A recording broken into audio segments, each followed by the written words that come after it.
ఆ భగవంతుడి దయ గనక లేకపోయినట్టయితే నువ్వు చెబుతున్నావు నేను నా సామర్థ్యంతో ఉద్యోగం చేస్తున్నానని. ఆ భగవంతుడు ఏమాత్రం నీ మీద ఓ కొద్దిగా కోపం చూపించాడంటే నువ్వు ఏం చేయగలుగుతావురా నాయన? నీ ఉద్యోగం ఎన్నాళ్ళు ఉంటుంది?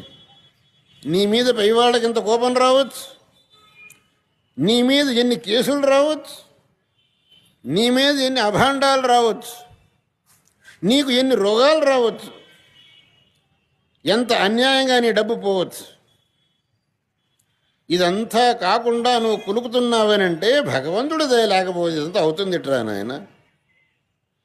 కాబట్టి మనం ఎవ్వడం కూడా మన శక్తితో మన సామర్థ్యంతో మనం ఉన్నాము అని ఎవ్వడూ అనుకోకూడదు.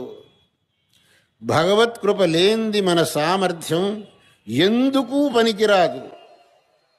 భారతీ తీర్థమా